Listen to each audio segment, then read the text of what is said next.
আসসালামু আলাইকুম everyone, welcome to Neela's food kitchen. আশা করছি আপনারা সকলে ভালো আছেন।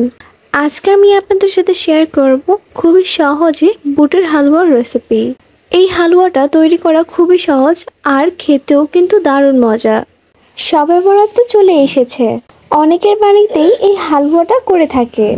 সবচেয়ে জনপ্রিয় হচ্ছে এই বুটের হালুয়াটা। সো কথা না বাড়িয়ে চলুন শুরু করি আজকের রান্না।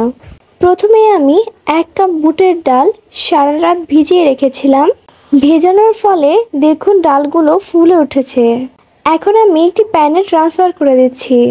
বুটের ডালটাকে সেদ্ধ করার জন্য দিয়ে দিচ্ছি 2.5 কাপ তরল দুধ। আপনারা চাইলে নর্মাল পানি দিয়েও সেদ্ধ করে নিতে পারবেন। আমার কাছে দুধ দিয়ে করলে ভালো লাগে, তাই এখানে আমি দুধ ব্যবহার করেছি।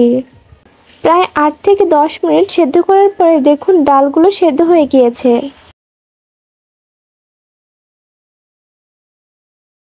এখন আমি ডালগুলো ব্লেন্ড করে নিব। চেষ্টা করবেন পানি ছাড়াই ব্লেন্ড করতে। আপনাদের কাছে ব্লেন্ডার না থাকলে আপনারা শিলপাটায়ও পেস্ট করে নিতে পারবেন। দেখুন এরকম মিহি করে পেস্ট করে নিয়েছি। এখন একটি প্যানে দিয়ে দিচ্ছি 1/4 কাপ ঘি। ঘিয়ের পরিবর্তে আপনারা তেলও ব্যবহার করতে পারবেন, তবে চেষ্টা করবেন ঘি ব্যবহার করার, এতে করে ফ্লেভারটা ভালো আসে। এখন আমি বুটের ডালের পেস্টটা দিয়ে দিচ্ছি। এখন খুব ভালোভাবে নেড়ে ভেজে নিব। খুব ভালোভাবে ভাজতে হবে যাতে করে ডালের কাঁচা গন্ধটা চলে যায়। ভাজা হয়ে এলে এর মধ্যে দিয়ে দিচ্ছি 1 কাপ চিনি। আমি 1 কাপ ডালের জন্য 1 কাপ চিনি ব্যবহার করেছি। আপনারা যদি মিষ্টিটা বেশি পছন্দ করেন তাহলে আরও বাড়িয়েও দিতে পারবেন। এখন খুব ভালোভাবে নেড়ে মিশিয়ে নেব। এখন দিয়ে দিচ্ছি লবণ 1/4 চা চামচ। মিষ্টি খাবারে লবণ ব্যবহার করলে স্বাদটা আরও বেড়ে যায়। আপনারা পছন্দ না করলে স্কিপ করতে পারবেন।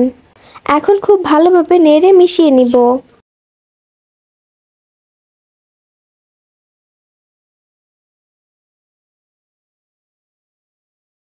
বুটের হালুয়ায় সুন্দর একটা কালার আনার জন্য দিয়ে দিচ্ছি 1/2 চা চামচ ফুড কালার। ফুড কালারটা ব্যবহার করেছি শুধুমাত্র আকর্ষণীয় করার জন্য। আপনারা চাইলে স্কিপ করতে পারবেন। নেড়ে খুব ভালোভাবে মিশিয়ে নিব।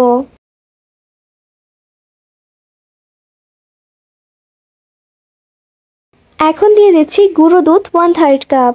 এখানে অবশ্যই গুঁড়ো দুধটা ব্যবহার করার চেষ্টা করবেন। এখন আবারও খুব ভালোভাবে মিশিয়ে নিব।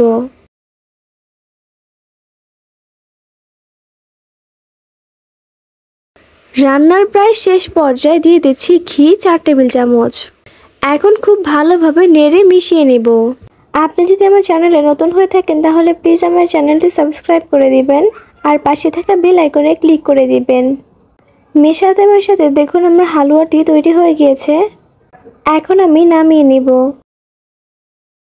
হালুয়াটি গরম থাকা অবস্থাতেই সেট করে নিতে হবে, ঠান্ডা হয়ে গেলে আর শেপ দেওয়া যাবে না। আপনি যদি আমার ভিডিওটি ফেসবুক থেকে দেখে থাকেন তাহলে প্লিজ আমার পেজটি ফলো করে দিবেন, আর যদি ইউটিউব থেকে দেখে থাকেন তাহলে প্লিজ আমার চ্যানেলটি সাবস্ক্রাইব করে দিবেন।